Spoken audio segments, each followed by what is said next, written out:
94% of the land. Khyber పఖ్తూన్వాలో టెహరీక్ తాలిబాన్ పాకిస్తాన్ పాక్ ఆఫ్ఘాన్ బార్డర్లో attack చేస్తుంది. తాము సృష్టించిన తాలిబాన్లే పాకిస్తాన్కు వ్యతిరేకంగా మారారు.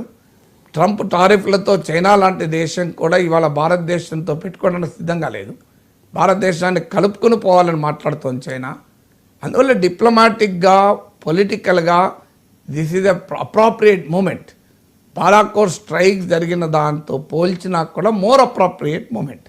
అందువల్ల ఖచ్చితంగా ఈ జియో పాలిటిక్స్, జియో ఎకనామిక్స్ అంటారు, ఇవి ఇచ్చే అదనపు అడ్వాంటేజెస్ను కూడా భారతదేశం ఉపయోగించుకొని దాని దేశానికి తగిన విధంగా బుద్ధి చెప్పాల్సిన అవసరమవుతుంది.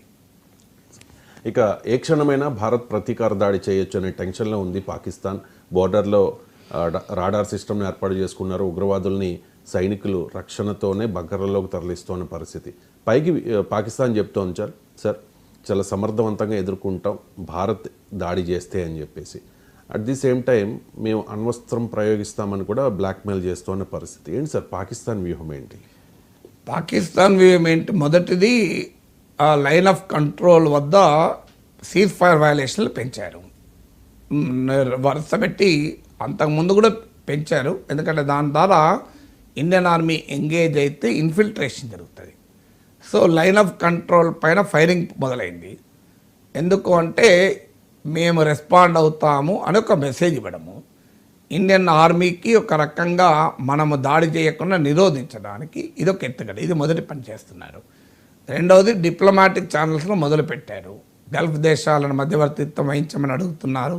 యునైటెడ్ అరబ్ ఎమిరేట్స్ మరీ ముఖ్యంగా ఇక్కడ భారతదేశంతో మంచి సంబంధాలు ఉన్న దేశం యుఏఈ. యుఏఈ అధినేతకు భారత ప్రధానమంత్రికి కూడా పర్సనల్ కెమిస్ట్రీ కూడా చాలా బాగుంది. ఈ మధ్య మనకు అక్కడ హిందూ దేవాలయ నిర్మాణానికి యుఏఈ ప్రభుత్వం ల్యాండ్ ఇచ్చింది. దాన్ని మన ప్రధానమంత్రి వెళ్ళి ఇనాగ్రేట్ చేశారు. సో అందువల్ల మన భారతదేశానికి ముఖ్యంగా మలయాళీస్ యుఏఈలో కొన్ని లక్షల మంది ఉంటారు. యుఏఈ ఎకానమీకి ఇండియన్ ఇమ్మిగ్రెంట్స్ కీలకం. అందువల్ల మనకు యునైటెడ్ అరబ్ ఎమిరేట్స్కు అద్భుతమైన సంబంధాలు ఉన్నాయి.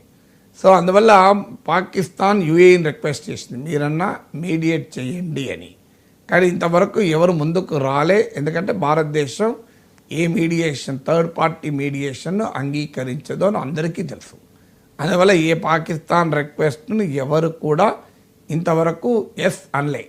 సో అది డిప్లొమాటిక్ ఛానల్లో మన మీద మనతో మాట్లాడటానికి, మధ్యవర్తి జరపడానికి పాకిస్తాన్ చేస్తుంది. నిజంగా అంత పవర్ఫుల్ అయి ఉంటే, అంత స్ట్రెంతే ఉంటే ఇవన్నీ ఎందుకు చేస్తే చెప్పండి నాకు. ఇక మూడవది ఇండిపెండెంట్ ప్రోబ్ జరపాలి అని కొత్త పల్లవి ఎత్తుకున్నారు.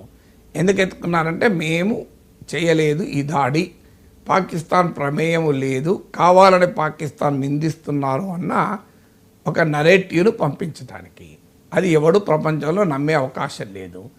కొన్ని డిప్లొమాటిక్ కారణాల రీత్యా చైనా లాంటి వాళ్ళు ఇండిపెండెంట్ ప్రోబ్ జరగాలి అని వాళ్ళు అన్నారు. కానీ అదే సమయంలో చైనా కూడా తీవ్రవాదాలను ఖండించింది.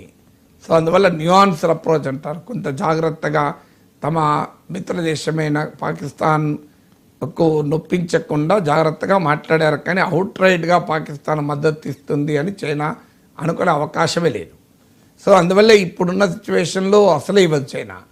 సో మీకు అవుట్ రైట్గా అంటే పూర్తి స్థాయిలో చైనా ఏమో ఆయుధాలు పంపి పాకిస్తాన్ ఆదుకుంటుంది అనే పరిస్థితి అయితే లేదు. సో పాకిస్తాన్ మీకు ఇండిపెండెంట్ ప్రోబ్ అనే దాన్ని భారతదేశం తిరస్కరించింది. ఎందుకు అరవాడు క్లియర్గా పస్తూన్ భాష మాట్లాడారు. పాకిస్తాన్ ఇన్వాల్వ్మెంట్ క్లియర్గా కనబడుతోంది. మనం చెప్పడం ఏంది, పాకిస్తాన్ డిఫెన్స్ మినిస్టర్ అఫీషియల్గా చెప్పాడు, మేము కొన్ని దశాబ్దాలుగా వెస్ట్రన్ కంట్రీస్ కొరకు ఈ డర్టీ వర్క్ అన్నాడు ఆయన. ఈ దరిద్ర పని చేస్తున్నాం, ఈ మురికి పని చేస్తున్నాం, తీవ్రవాదుల్ని పెంచి పోషిస్తున్నాం అని